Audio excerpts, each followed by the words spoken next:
It is surely one of the longest insurrections ever waged.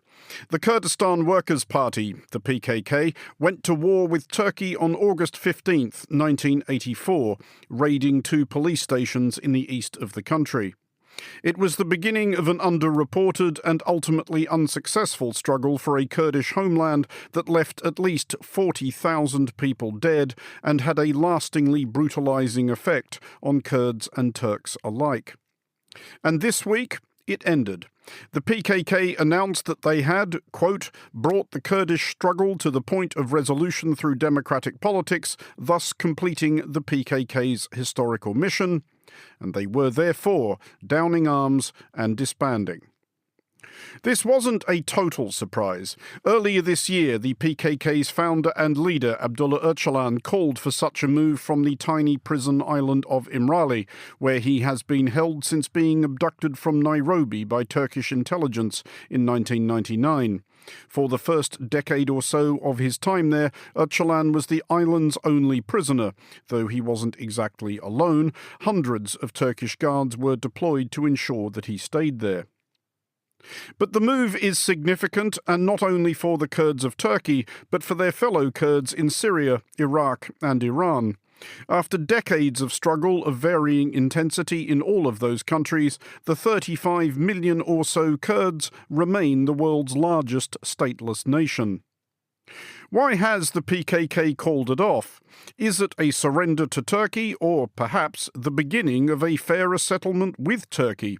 And does it make a sovereign Kurdistan any more or less likely? This is the Foreign Desk. Unless there is really some genuine effort coming from the Turkish government to show that there is going to be an opening for Kurdish rights, I don't see how this peace process can hold. The PKK is always portrayed as a terrorist organization, but they explained, and I also saw it with my own eyes for a whole year, that they want another system, that they want respect for their identity and other people's identity. This question I'd like to answer as a Kurd rather than just a journalist. For decades and perhaps centuries, an independent Kurdistan has been the dream for Kurds in general, not just in Iraqi Kurdistan, in all parts.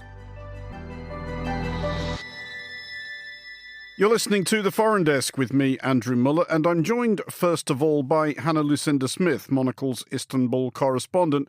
Hannah, obviously this will be huge news in Turkey. Is it being seen as basically a surrender by the PKK, though? Yeah, this is interesting. I think it's being seen more as a maneuver by President Erdogan. Obviously, for the past decade, really, since the last peace process broke down, that was in 2015, really, the Kurds, or I should say the PKK and various groups linked to the PKK have been public enemy number one for Erdogan. It's really been the way that he has shored up his support by kind of presenting himself as the leader who's going to crush the PKK. It's also how he's managed to divide the opposition as well. Every time the mainstream opposition and the Kurdish opposition looked like they might be sort of coming together to challenge him, he's really effectively used the PKK issue to drive a wedge between them. But now it really seems that, the tables have completely shifted. Now Erdogan is making overtures to the PKK, also to Turkey's main Kurdish party, the Dem Party, and at the same time has turned his attention in terms of, arresting people and oppressing people to the mainstream opposition. So it's really a kind of complete 180 from where we were a decade ago. But there's been sort of very, very mixed reactions. That I have to say, there are a lot of Turks who I've spoken to who are really quite angry at some of the terms that are coming out. And this isn't unique to this peace process. This is in every peace process anywhere in the world. There are some very difficult decisions that have to be made. And, in this case, it involves releasing some people from prison. So, in Kadıköy, which is my neighborhood, there was a shopping center which was firebombed by the PKK in the late 90s. The person responsible for that is being released from prison. So, a lot of people who I, talk to in my circle here are extremely angry about that. The highest profile prisoner, of course, is the PKK's longtime leader, Abdullah Öcalan, who's been on a prison island for, 25 years and change at this point. He's not getting any younger. He's now in his late 70s. How much of this do we think is driven by his desire to see daylight again? Yeah, well, of course, he was arrested in 1999, as you say. He's been locked up on Imrali Island in Sea of Marmara since he was found guilty at his trial. We've really heard very little from him since then. There have been kind of delegations going back and forth. But yeah, I mean, there has been some talk about him being released. There's also talk about him being given kind of free reign of this island, being allowed to sort of roam free. And I think, from his point of view, he is not a popular character in Turkey. If he was to be released fully, I think it would be a very, very kind of nervous existence for him in Turkey. And it's probably, a far better option from his point of view to stay on that island, but to have some more freedom. I just want to go back to the point you were making quite correctly about how peace processes of this kind always involve difficult decisions and unpalatable compromises. Those can, of course, lead to the process breaking down. It's happened all over the world. And as you also point out, it's happened between Turkey and the PKK before. Is this definitely it, do we think? Is there any concern at all that this is a false dawn, that we've been here before? Well, Andrea, I have to say that I'm cynical, just because I've been here for a long time. I was here when the last peace process happened. That was 2013 to 2015. The problem with that peace process was that the PKK said, okay, we're laying down our guns, we're going to move off Turkish soil. At the same time, there was this kind of growing PKK franchise over in Syria, the YPG, and all that happened was that many of those fighters who were in Turkey simply went over the border, joined the YPG in Syria, and of course, as they became stronger and won American backing, that then blew back again into Turkey. Now, the really key thing here again is that the YPG in Syria are not part of this ceasefire. They have said, we are not disarming, we are not laying down our weapons, we are carrying on. So I think the danger is that, without also in Syria there being some kind of process either to bring the Kurds into the government of Ahmed al-Shura or however that's sorted out, there's a danger that that's going to happen again. And then, of course, the other point is, it's not just about an armed conflict, it's about social issues as well. The heart of this conflict in Turkey is the long-running repression of the Kurdish minority. That's the repression of their language, of their culture. And that's really been accelerating again since 2015, since that last peace process breakdown. We've seen language schools closed, we've seen cultural centres closed. And I think unless there is really some genuine effort coming from the Turkish government to show that there is going to be an opening for Kurdish rights, I don't see how this peace process can hold. Hannah Lucinda Smith in Istanbul, thank you for joining us.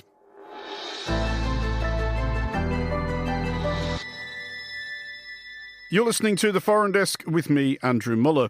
The PKK was generally no more or less cagey about admitting outside observers than most illegal rebel groups. They made an exception for the journalist Frederik Geerdink. She was the only foreign journalist based in the largely Kurdish city of Diyarbakir in eastern Turkey between 2012 and 2015, when Turkey expelled her. She spent a year embedded with the PKK, an experience recounted in her book, This Fire Never Dies. Frederik joins us now from Utrecht. Frederik, first of all, what's your reaction to the news that the PKK is not merely ceasing fire, but actually disbanding? Are you surprised? No, I'm not really surprised. The disbanding goes a little bit far, but the ceasefire was declared on 1 March already, and now they're going also a step further by laying down arms. It needs to be implemented, of course. That's the big thing ahead now. But for many years now, the PKK has strived to somehow end the armed battle with the state. The previous time was in 2013. I lived and worked in Diyarbakir, the biggest city, Kurdish city in the southeast. And then also the end of the armed struggle was declared. So it's a sort of a deep will by the PKK to end this Kurdish issue via democratic means, because they have learned over the years that militarily it's a battle with no end. So, But at around the time that you had that extraordinary experience of being effectively embedded with the PKK for quite a protracted period, were they already talking then, even among the ordinary fighters, along the lines of, is this getting us anywhere? Are we going to do this forever? yes, very much so, because I was embedded with the PKK for 1 year, 2016, 17. And in the beginning, I used to ask them about the weapons all the time, like, when would you lay them down? How important is it for you? And often they would say, like, why are you going on about the weapons? The PKK is not about weapons. For the outside world, the PKK is always portrayed as a terrorist organization. So this means they are violent, they are about weapons. But they explained, and I also saw it with my own eyes for a whole year, that they want another system, that they want respect for their identity and other people's identity in Kurdish lands, in Turkey, in Syria, Iraq, like in the whole Middle East, which is a very diverse region in the world. So they say, we want to create a society where people can live their identities, we as Kurds, but also others. And the weapons are mainly, already since 25 years, mainly for self-defense and not anymore for attack. So in that sense, it's, for the outside world, it looks like a very big step, like we end the armed struggle. But for them, they've ended it, like they have the weapons for self-defense, but they already know that the weapons are not the way anymore. And they want the state to see that as well. Like, this is a human rights issue. We need to solve this at the negotiating table. And please acknowledge that also the Turkish army, for them, it's hard to win. It's the second biggest army of NATO, and they've been fighting the PKK since 1984. That's a very long time, and nobody has won. So the negotiating table has to be set up. But was there, when they talked about the kind of Kurdistan they hoped to establish, was there a coherent vision of that? And I'm guessing what I'm asking is, was it allied to any particular ideology? The Kurdish Workers Party, when it was formed, was a fairly explicitly Marxist organisation. Was that still the vision, or had it moved on? It had moved on. It was Marxist in the beginning, for sure. And then they also had the aspiration to form an independent Kurdish state. But over time, and when what they called like real socialism in practice collapsed, they were also thinking, what should we adjust about the way we look at the world and our struggle? And they said the nation state is an expression also of the patriarchy that is keeping the Kurds suppressed. The nation state is for one people, like Turkey is for Turks. And this is also what the Turkish constitution says. If you live in Turkey, you're a Turk. Also, if you're a Kurd, if you're an Arab, doesn't matter, you're a Turk. So they say we should not strive to establish our own nation state, because that's one of the cores of the problem.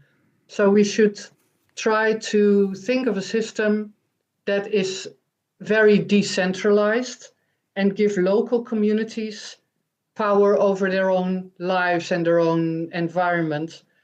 And whether those communities are Turkish or Kurdish or Armenian or Arab or Alevi or whichever ethnic or religious group, they can live according to their own traditions and wishes. This is what this ideology has been implemented by Kurdish groups in the northeast of Syria since 2012.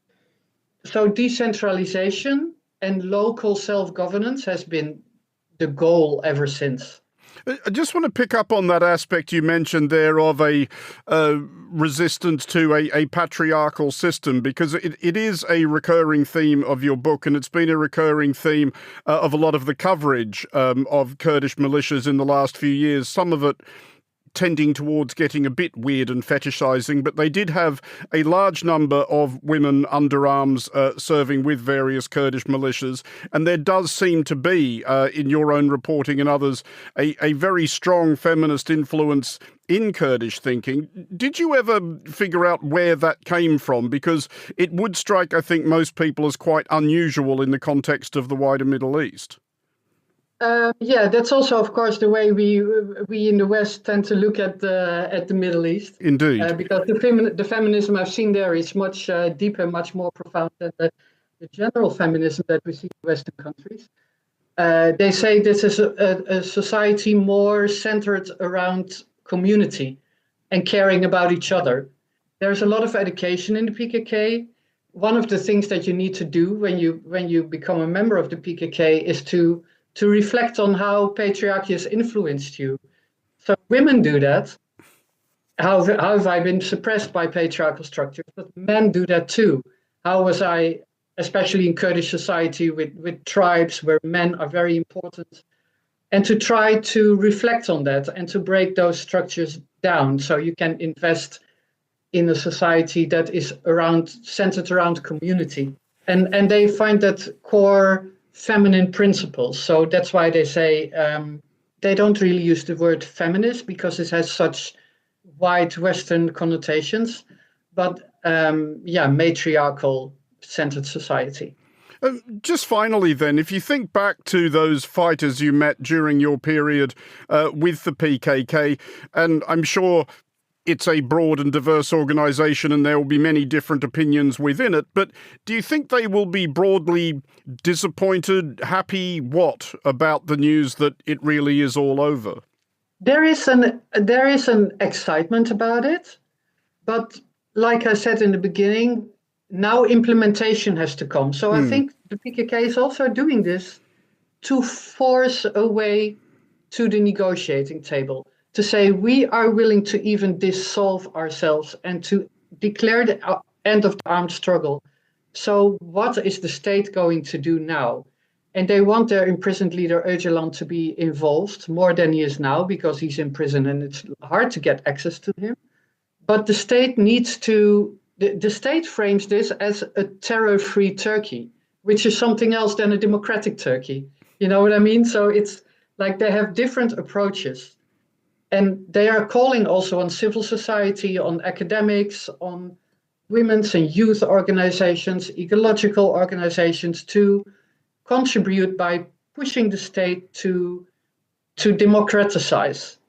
And that's not really what the state is doing because the biggest opposition party, CHP, is under much pressure now. The mayor of Istanbul, who is the biggest threat to Erdogan's power, has been jailed.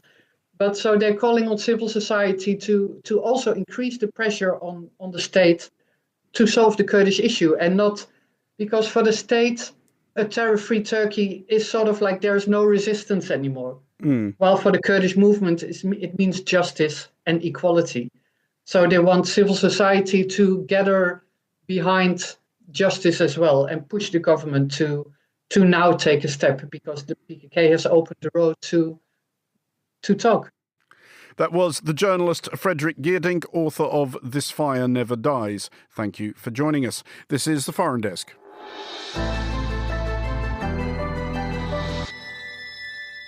This is The Foreign Desk on Monocle Radio.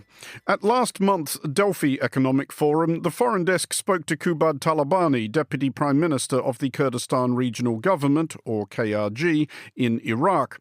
We talked of the failure of the KRG's two main parties, Talabani's PUK, their longtime rivals, the KDP, to form a new government 6 months since elections.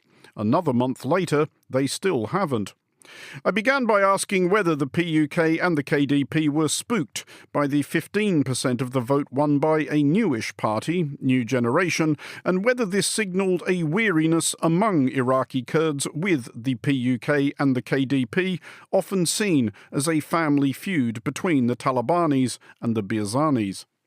It's unfair. It's not a family feud.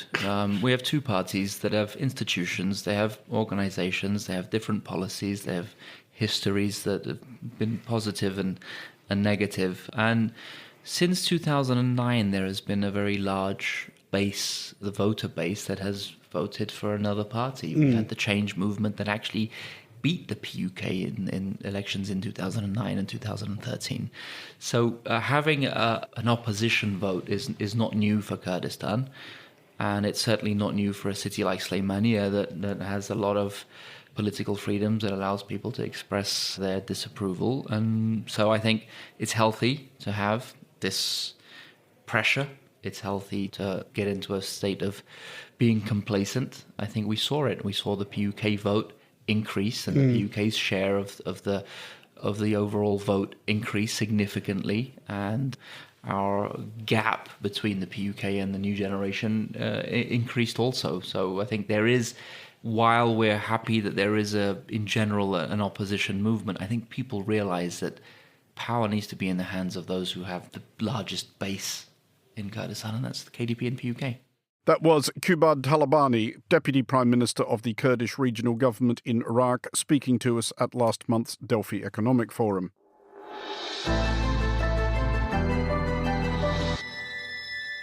This is the Foreign Desk on Monocle Radio, and our final guest is Dilan Sirwan, Editor-in-Chief of The New Region, who joins us from Erbil. Dilan, let's start with where you are in the realm of the Kurdish regional government in Iraq. Does the PKK's decision to dissolve make any difference inside Iraqi Kurdistan or not? To some extent, I would say it would make a difference, because for the past 2-3 decades, the PKK have been stationed on the border areas between the Kurdistan region and Turkey. Now, it is yet unclear how that is going to turn out, what will happen to their positions on those border areas. But essentially, if that means they will leave those areas and leave their bases at those areas, that means that hundreds, if not thousands, of villagers who have for decades not been allowed back home because of the conflict would eventually return back home. And again, it would further boost the region's agriculture, tourism, and overall safety as well. So this is basically being seen as good news in Iraqi Kurdistan? Absolutely. I mean, was there ever historically any particular relationship between the PKK and either of the two main Kurdish parties in Iraq? This is the Patriotic Union of Kurdistan and the Kurdish Democratic Party. Did one or other or both of them have any relationship with the PKK? No, that's the thing. At one point in the past 3 decades, the KDP was very close to the PKK. And then it shifted 180 degrees, and the PUK became close with them. This was essentially during the Kurdish civil war between 96 to 98, in the 1990s, essentially. So PUK got closer, and that's how PKK established their headquarters in Kandil Mountains, because then PUK leader Jalal Talabani offered them refuge in those areas. And ever since, they have been there. Currently, over the past, decade or so, essentially the PUK has always been closer to the PKK. And that is very obvious when you go to Slemani, because you can see them having activities, even if it's more civil activities rather than armed activity. It's more civil, but you can see a PKK presence there. Hence the Turkey banning its Turkish Airlines flights to Slemani Airport. But the KDP at the moment and over the past, since as far as I can remember, has shared a very rocky relationship with the PKK, because they believe that not only do they undermine the KDP's authority as the KRG's ruler, but also have, again, taken territory that shouldn't be theirs. So does the PKK completely dissolving then potentially affect that balance within the KRG between the two Kurdish parties? Because it is now 7 months since there was an election in the Kurdish regional government in Iraq. There still, as I understand it, isn't yet a government. Does this affect the negotiations towards that at all? I doubt. The way I see it, I don't think it has anything to do with that. I mean, other topics that would affect would be the Kurdistan region's oil exports, because that has to go through Turkey. And I believe that it is one of the topics of discussion between KRG and Turkish authorities. But when it comes to the formation of the government, that's rather local and has not much to do with the PKK issue. It's rather the issues between the two ruling parties and their disagreements on certain positions, on certain ways the government should work. I mean, how fundamental are those differences now? Are there serious policy disagreements between the PUK and the KDP, or is it just more of an entrenched family feud? Because, of course, the PUK are very much associated with the Talabani family, the KDP very much with the Barzani family. You see, the thing is, these days they don't really go public about it much. They don't tell you at what level are the negotiations at the moment. They've had, I think, 5-6 rounds of talks between them, and yet to agree on the positions, yet to agree on the way the government should be formed. The way the KDP sees it, back in the 1990s, when they had just formed the first parliament and everything, it was a 50-50 situation. So KDP had some certain territory, PUK had certain territory, and they were sort of equals. After the introduction of opposition groups like Goran change in 2009 and so on, the balance of power shifted. Now, KDP now was the majority seats in the parliament, while the PUK had to fight for their seats against Goran, which was mainly based in their region. Ever since, the KDP no longer sees the PUK as an equal, and the PUK, quite frankly, have not been very happy about that. Now they want to change that, even though even in the latest elections they came in second, and by a large margin. I believe it was over 15 seat difference of the 100 seats. They still believe that they need more authority in the government. They still believe that they need more posts in the government. They think that the prime minister shouldn't hold the absolute authority. They believe that essentially more things like that. That's so it's not just about the posts, it's about the authorities that come with the posts, and about so much more that they believe that the KDP has wronged them for years, but the KDP believes that they are the sole ruler and they are the majority winner, hence they should be in charge. Well, we should look as well at what this means or doesn't mean for the Kurds in Syria. Their position has, of course, changed dramatically since December, when President Bashar al-Assad was chased out by the insurrection led by the new president, Ahmed al-Sharaa. Theoretically, the Kurdish forces in Syria, somewhat confusingly known as the Syrian Democratic Forces, are supposed to be integrating with the structures of the Syrian state. Are they, in fact, taking their time about doing that? Certainly this week, Syria's foreign minister, Assas al-Shabani, suggested that they weren't doing this as rapidly as might be preferred. So the case of Syria is kind of different, because essentially the new Syrian government wants them to essentially disband, the SDF to disband, join the Syrian military. They don't essentially want an autonomous Kurdish administration in Syria, while the SDF denies this. They want to maintain the autonomy that they have. They want to maintain the armed groups that they have. That includes the YPG and the YPJ. I mean, they have previously said that they would join the Syrian military, they would join the Syrian armed forces, and they would essentially join the process of building a new Syria. But the problem essentially raised when they wrote the new Syrian constitution draft that happened a while ago. I think it was like 2 months ago, if I'm not wrong. The Kurds in Syria, especially the SDF, felt excluded. They felt like they weren't represented well.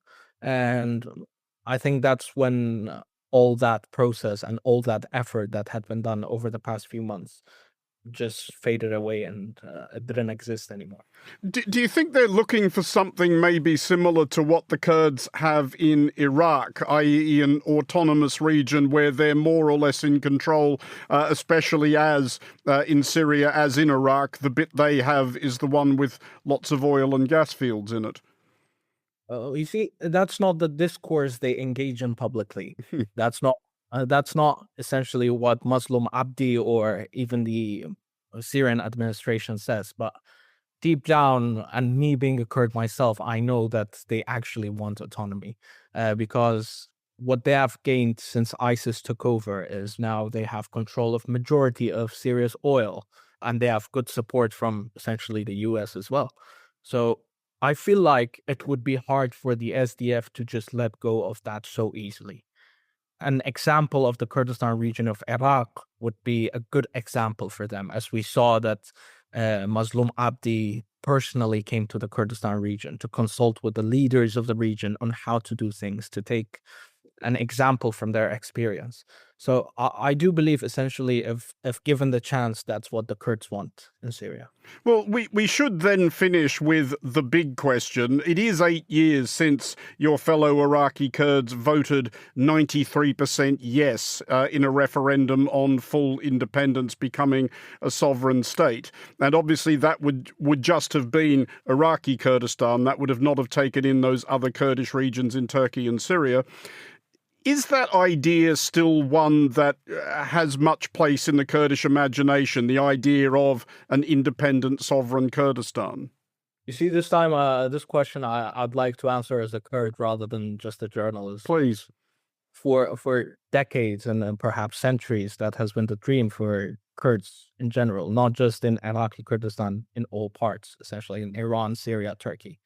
And when that happened, me, myself included, we just couldn't bear the responsibility of ever saying no to an independent Kurdistan. And I do believe that if ever it happens again, if ever there is a chance for that to happen, I doubt there would be, there will definitely be some, but I doubt that majority of Kurds would say no to an independent Kurdistan. Dilan Serwan, Editor-in-Chief of The New Region, thanks for joining us.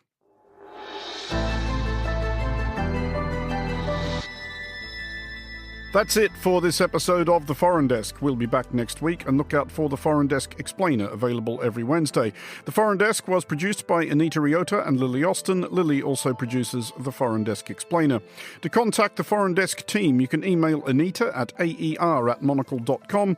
And don't forget to subscribe to Monocle Magazine and our free daily email bulletins by heading to our website at monocle.com. From me, Andrew Muller, thanks very much for listening. Until next time, goodbye.